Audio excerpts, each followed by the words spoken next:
2014. The hype is on for Tale of the Brave. Mattel has a firm hand over Thomas merchandise, and we're all enjoying playing with our brand new Trackmaster King of the Railway Deluxe sets. Wait, zoom in. Is that blue track?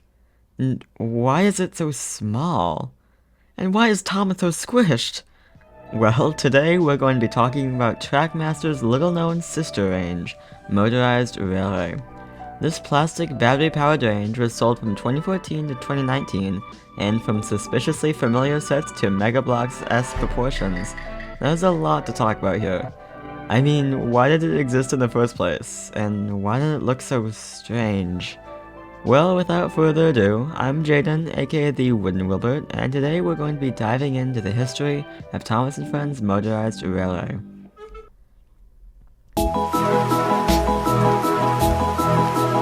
2014. The Thomas & Friends brand is in the midst of a revolution.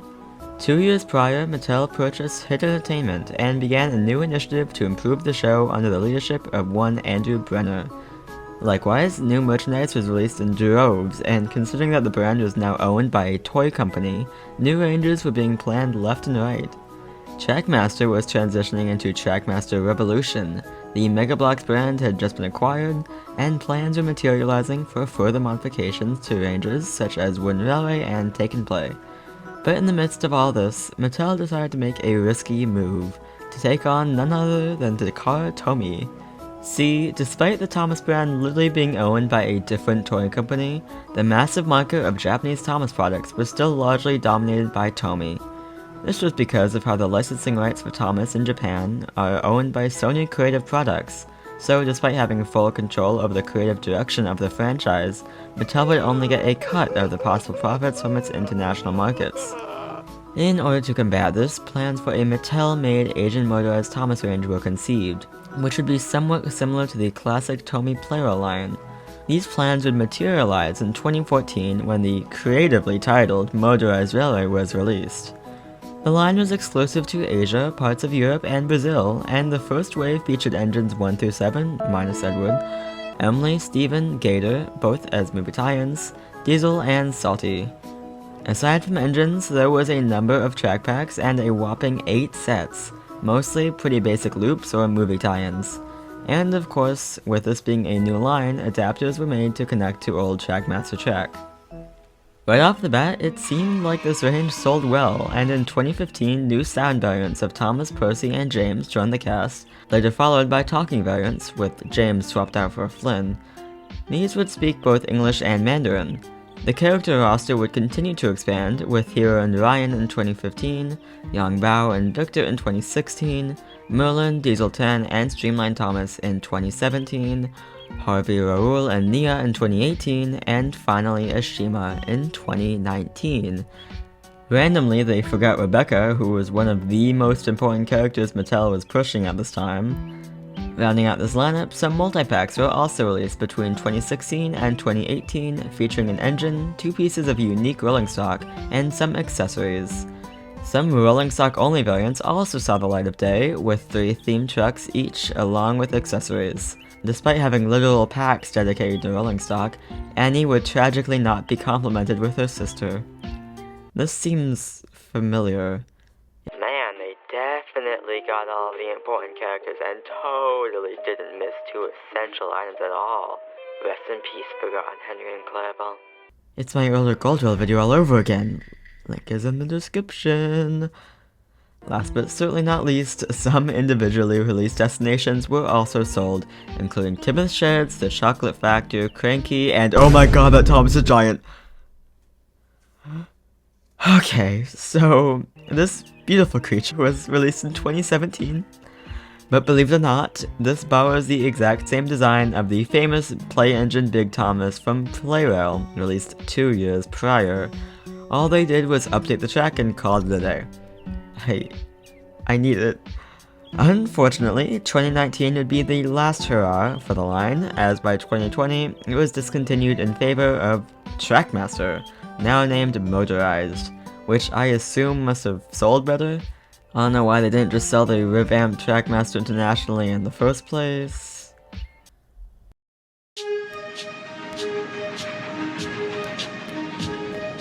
This range essentially works like Trackmaster. You unscrew the engine and take off its body shell, add a AAA battery, screw it back on, flip the switch, god why does it flip like that, and off they go. Also, like Trackmaster Revolution, these did not free roll. Still the stupidest Mattel decisions. Now, we need to pause to discuss how this range looked, because unfortunately, these items didn't have the fortune of being made by Tomy. Like, my god, the proportions. I mean, these engines look like if Trackmaster and Mega Bloks had a child, and why does Salty look like, well, that? Not to mention the merged tenders, the standardized chassis, and the absurdly simple molds. It's almost like a bigger version of Minis. Man, even back then Mattel was focused on cost above all else. I mean, every single engine shared the same chassis, even to the point that those who only have 2 wheels still have the little bump where the fake third axle would go. And the cabs on these poor sound variant engines. Would this thing even be able to clear tunnels? At least the driver gets some headspace, and you can really tell they felt threatened by Tomy, because they basically just dyed their track blue and called it a day. And yet, despite all my complaints about these models, I paid $30 to buy 3 of them. It's for the video! Let's also give a huge thanks to Timothy Art Studios for giving me his whole bank account to buy these. Such a hero. Wait, what? Shut up. Holding these in my hands, it's immediately apparent just how cheap they are. They're so light, even with batteries, and my diesel can't even run without his shell somewhat off his chassis. I get that it's used, but still. The Percy I got is a special version with bubbles on the sides, but all that's different is just a unique sticker. No new face, no multicolored wheels, nothing. Speaking of faces, these are so cursed. I think it must be the eyes, the way the slightly botched pupils stare into your soul. Ugh. I want to burn these in a fire. At least on Thomas, the detailing on the sides is printed, which is marginally better than a sticker like the one on Percy. Very high bar. Overall, looking at these guys, they're just the most basic interpretations of these characters Mattel could make, ignoring minis, I suppose. Everything's molded, everything's plastic, everything's boxy, everything's cheap. Now, I realize saying all this makes it sound like I genuinely hate these models, and I don't. It's just a lot easier to find things to criticize than to find things to compliment. Through all their, details, they forge a very unique look, which, aside from maybe Mega Bloks, isn't seen too often in Thomas merchandise, and it definitely stands out from its player competition. Additionally, the fact that they're all so standardized and simplified does have an odd charm to it in its collectability. These things certainly look nice together on a shelf. It's basically one massive line of multicolored boxes. And that's all I really have to say about the quality of these things. They're objectively bad, but kind of funny to look at.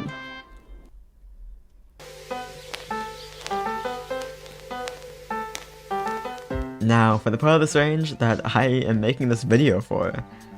In this range, there's a number of unique things that separate it from other merchandise lines, aside from the obvious design choices. First of all, they copy the exact designs of Trackmaster sets. Remember that King of the Railway set I mentioned earlier? Well, here's the Blue Track Squish version! They did this to the Hyper Glow Station with the Deluxe Depot, which is a rare Motorized Railway W, by the way. The Zip, Zoom, and Logging Adventure set with the Sawmill Zipline set, the Thomas's Sky High Bridge set with the Thomas's Racing Bridge set, and a bunch of others I don't have the mental capacity to talk about right now. Furthermore, Motorized Railway was designed to work hand in hand with Collectible Railway, which was essentially the precursor to Adventures. The track was identical and the engines could couple together. This could actually help explain the reasoning as to why Mattel bothered to make this line in the first place instead of just reusing Trackmaster, but personally I feel that this just doesn't make enough sense. Plus, them straight up reusing the same track feels cheap. Classic Mattel. This trend of cut costs would continue even after this line ended, as Mattel would go on to use Motorized Railway molds in other ranges. For instance, the Motorized Railway trucks would be sold alongside minis, and this random windmill would appear in a push-along set years later. It's kind of insane how many examples of reused molds and designs show up when you stop to take a look at it. Really puts into perspective how much Mattel cut costs. Next, since this range was primarily targeted at a Chinese audience, Mattel really pushed marketing for Yang Bao when he was introduced in 2016. He appeared everywhere, from sets alongside Thomas to his own birthday-themed 3-pack, to even getting a large model which made an appearance on the Great Wall of China alongside an army of Thomas minis. This is a crazy photo, by the way. Finally, let's end on a positive note. In 2019, in conjunction with the 74th anniversary, Motorized Railway was used to create a large Thomas & Friends diorama at the One Utama shopping center. This would go into the Malaysian Book of Records as the quote-unquote largest Thomas & Friends diorama. 50 square meters? I'm sure I could beat that.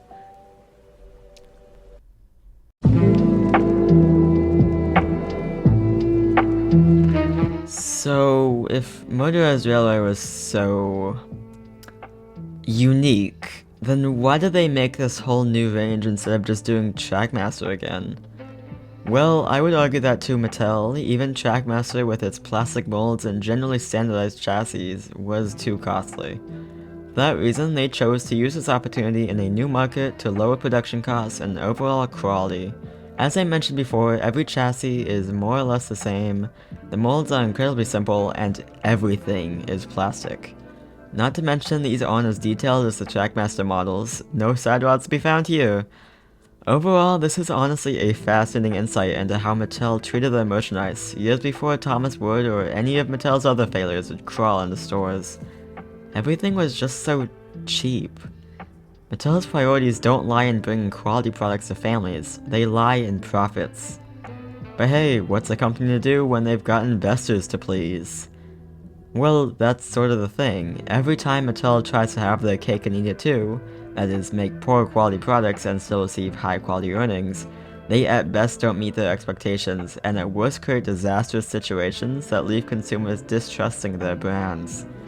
I think their employees must have inhaled too many fumes from all the plastic they used to make their models. Wait, what am I talking about again? Oh yeah! Motorized Railway, while not as big of a failure as some other brands, still highlights many of Mattel's worst instincts. Reused chassis, thoughtless proportions, unoriginal sets, cursed eyes, maybe that's just me. Everything about it seems to showcase tight budgets. Being profitable doesn't have to mean creating low quality slop, and honestly, a lot of the time the opposite seems to be true instead. Anyways, look at that funny Swiss chain, whee! And that's it. That's the video. I've had this one in the works for a while now, so I'm glad to finally be getting it the light of day. What do you think of Thomas Motorized Railway? Did you happen to own any items from this line as a kid? Let me know in the comments down below. If you enjoyed it, please consider leaving a like or maybe even subscribing. With all that said, thank you for watching and I'll see you in the next one. Goodbye!